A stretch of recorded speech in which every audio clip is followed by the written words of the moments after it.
The goal then for the colonial settlers was to organize the new worlds and their peoples to aim at maturity.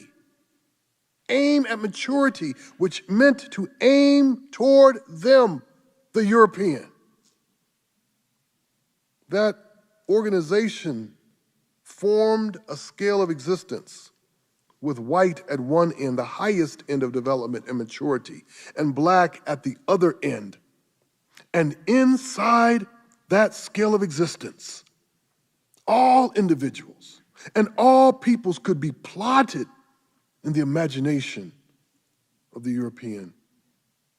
This scale came about as European colonialists sought to make sense of the overwhelming diversity of the peoples and places of the new worlds, using themselves as a fundamental point of reference, a North Star of existence. The designations, white and black, and those designations for anything in between white and black, had floated around the old world of what we now call Europe for centuries. But now, in the new worlds, they were deployed to do some mapping of peoples. Whiteness emerges from European colonialists' distorted position of centeredness as a designation that forms the position from which to describe and understand everyone else. One more time, because that is a really important thought.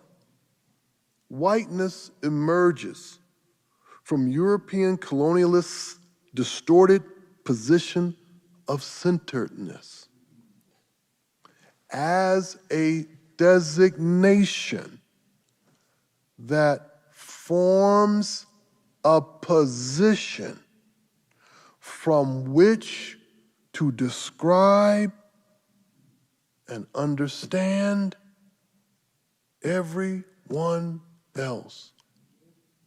As I've said many times, and I always have to say it because it needs to be heard, whiteness emerges as a way of seeing the world and a way of being seen in the world at the same time. Whiteness emerges for these colonial settlers as a way of organizing the world, making sense of the world, and having the power to order the world by that organization. Whiteness will bring with it the most powerful and comprehensive evaluative logics the world has ever seen, even to this moment. That is, it will form an evaluative posture from which to evaluate everything, from bodies to land, from land to bodies, from ways of life to built environments, from ways of thinking to ways of believing. White will be at one end, the highest end of development, of maturity, of humanity, and black will be at the other end, the lowest of everything. But, my friends, please listen. It is crucial that we not understand this emergence of comprehensive racial vision as the beginning of a binary that was only about Europeans and Africans. That is a mistake that people continue to make. Racial existence emerged with tremendous housing capacities, like this gymnasium, tremendous housing capacities.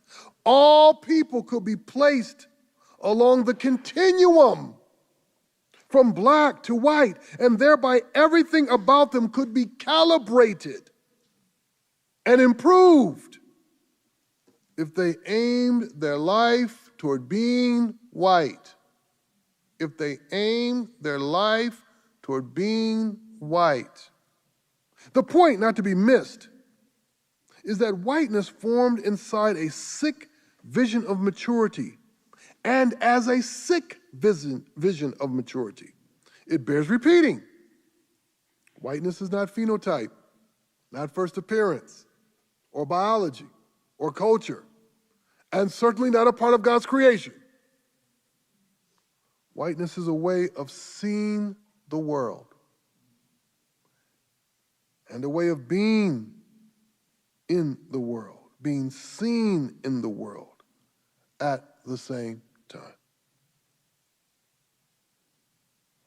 Whiteness is a way of organizing the world, making sense of the world, and whiteness is having the power to order one's world by that effort.